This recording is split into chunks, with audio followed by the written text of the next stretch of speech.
Hello, this is Western Jeff. Let's talk about node protection and defending the flag. This is going to be a little bit more of my ramblings and my mumbo and jumboing here.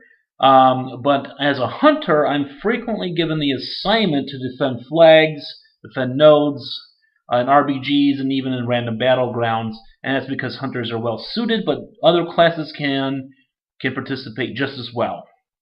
So I'm going to talk to you a little bit about the tips, tricks, and tactics to help defend your flag and your node.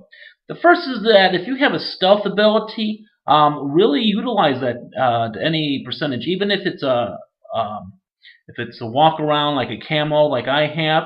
If you are a night elf, you also have Shadow Meld. That's another great one. Rogues, druids can also play great parts in this as a good defender. So stealthing is really a primary importance, and the reason why is you don't want to be sapped. You don't want the enemy to have a leg up on you as you come in. Now, the first thing I want to talk about is when you defend a node, you're going to have a lot of people that are going to run to your node, run around, and then run away. This happens more often than not. I call them looky-loos.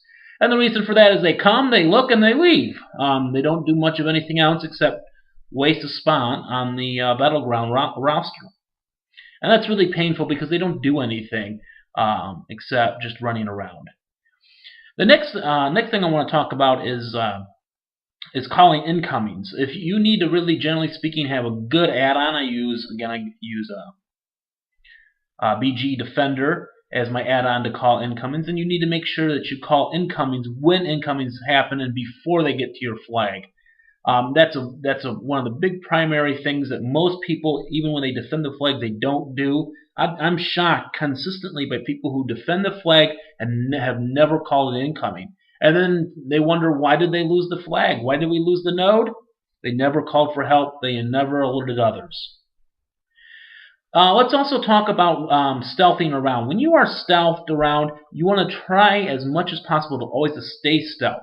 You never know if another opposing faction stealthy is in the node area, and you never want to give them leg up. This also is true for I call them interface elements that will alert others that you're in the area. For example, as a hunter, I have camo and traps I can sit down.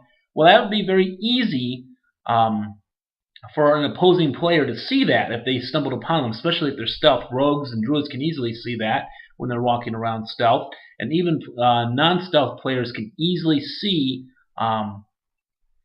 stealth objects such as traps when they walk up to them.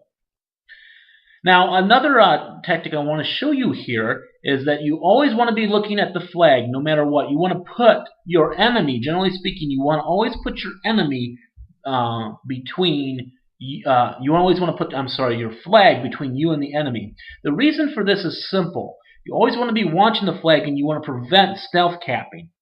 And it's also easier for you to AoE something when you're looking at it. When you turn your back, even to finish off a player, it's really hard to do that. Another thing I want to talk about is, let's say that you called for incomings, but you ultimately lost your node. Let's say you lost the flag area. Be persistent if you're a defender. Once you are res back up, you need to be persistent and go back and get that flag. Now, that doesn't mean persistence does not mean being stupid. What you need to do is, whenever you take a flag, for example, and you're going to defend it, you need to be smart about that. And generally, how I do it is when I approach, unless it's the very beginning of a BG, I approach by stealthing, generally speaking, and then I'll try to see if I can wait it out a little bit. It doesn't always work for the best, but that's usually the better strategy. Now, another thing I want to talk about is if you're a defender, just like looking at the flag, you never want to leave your flag area. Again, the rationale is for this. It's easy. Once you leave the area, it's easy for somebody to stealth back. Well, of course, you say if I was an AB, for example, I was at Lumber Mill and then I went farm, of course I can't be defending Lumber Mill. But that could also be true if you're on ramps to and from the node. It's also true if you're in a back area or some other area that's not right on top of the node. Generally speaking, you always want to be probably within 30 yards. and that's for ranged people, and that's because you want to be able to stop any stealthing that happens.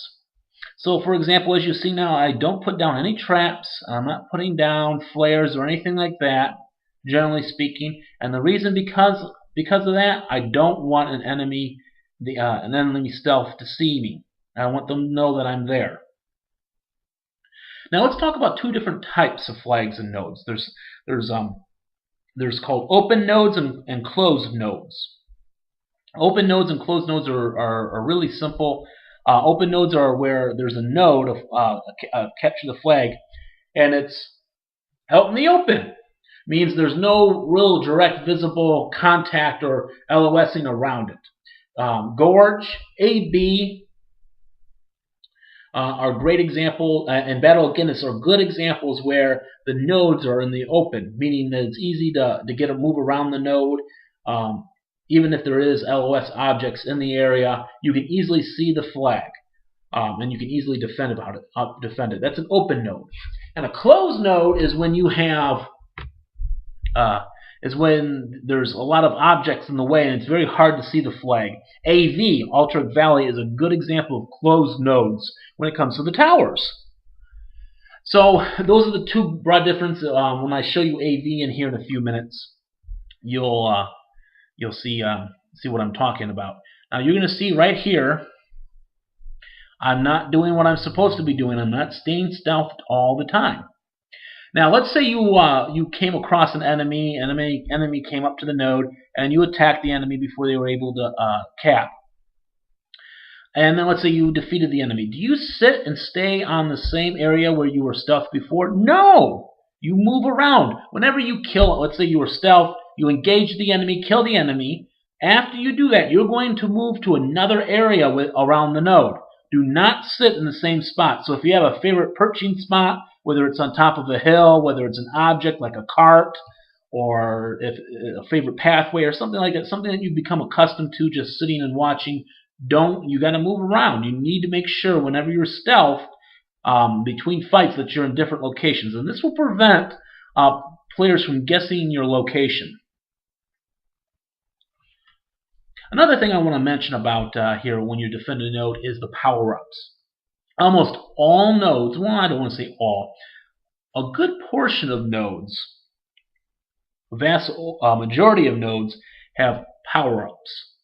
This is true in Battle of Guinness and AB, Aretha Basin, for example. The three power-ups are Berserker, Healing, and Speed.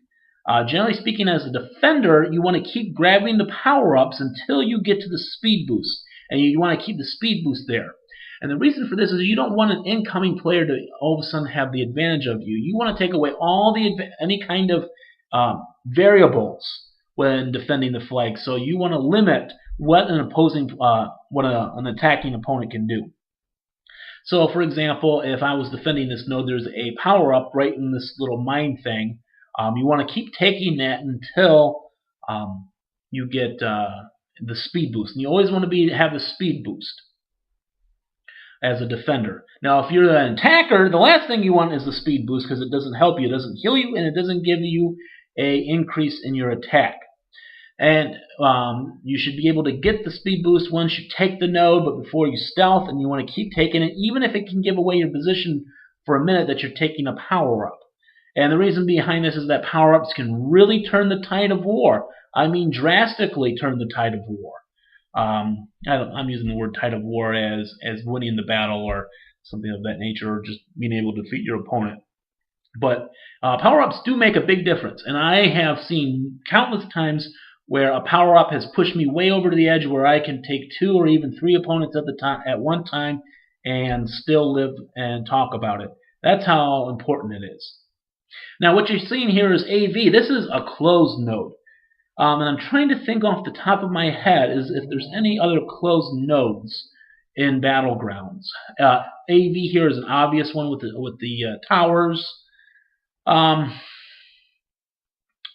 don't believe so. I believe almost all the other nodes, generally speaking, I'm thinking of AB, Gorge, I'm thinking of Battle for Guinness. Those are all, generally speaking, open nodes. Here in AV, this is a closed node, and now you're going to operate very differently than an open node. In closed node systems, you want to have where you can see your opponents coming in. So you want to be putting down the ability to see stealth. You want to be able to make sure you see traps. You want to put down traps and all kinds of things. And what a big difference between an open node and a closed node is an open node you can move around to get to the node. In a closed node, you have to funnel through some type of terrain. So for example, in AV, you funnel through this little doorway that we sit here. And what I want to say here for closed nodes, so this is just talking about AV, you want to always have people inside with you. You want to always have your flare up. You always want to have traps. Now see, I'm being a bad player. I'm not doing any of that, as you see. But generally speaking, you really want to do that. You want to be able to do that here. Now let's go back and talk a little bit more about open nodes. So we talked about incomings. We talked about moving around on the map. Let's talk about targeting, generally speaking, and spamming. Generally speaking, when you're defending a node, you're going to have an incoming. It's not really ever going to be one. That's very, very rare. Well, I don't want to say rare. It's uncommon. If it's one, it's usually always just the stealthy and stealthy alone. When you have people coming in, let's say you see 3 incoming, you need to prioritize now. More than likely, you're not going to win the battle alone. So your first thing you're going to do is call your incoming. So what if you have to use an add-on? Use your add-on, push your button to call the incoming. Again, it's incoming, the number of incoming players, and then your location.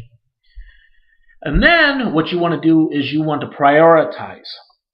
Who are you going to attack, and how long are you going to be able to defend your flag? So, for example, if I was an AB or AV here or whatever, and I had 3 incoming, the first thing I want to do is be able to defend this flag. So I want to prevent people from just capping. So I'm going to be spamming, the majority of the time I'm going to be spamming AoE attacks. I'm also going to be of course, I'm looking at the screen now, which I shouldn't be doing. I'm going to be prioritizing my heals that I can put on myself and any defensive cooldowns. Because the goal is not generally speaking to survive a large incoming against like a 3 versus 1, but how long you can survive and prevent the player and allow incoming people to help you. Now, when you do have incoming players, you always need to keep your cool. And it's really sometimes hard as a defender. You get all excited because you don't want to lose your flag. But it's really important to sit down, pick out your priority list, especially so if right now you're looking at AV. I believe in a little bit some opposing players are going to come in, and what I'm going to show you is that what you do is you just sit down and you go one right after another. You kill one player and then you kill another player. And you keep your calm, keep your cool, and you make sure no one's being able to capture your flag. So here I'm just casting and keep casting. I'm going through my rotation. I'm looking around. There's lots of AoE going on. I'm happy with what I'm seeing. I continue to cast. You just keep doing this. It's one of the things I haven't spoken enough about, I believe, is keeping your cool. You got to keep your cool as a defender. As an attacker, you can go balls to the walls and be like banzai and do all your cooldowns and run around stupidly. But as a defender, you need to keep your cool. And that's all I want to talk about when it comes to node defending. Now, of course, there's more organized strategies and tactics and things of that nature. But that's my thoughts on defending nodes, and I want to thank you for watching. This is Western Jeff, signing out.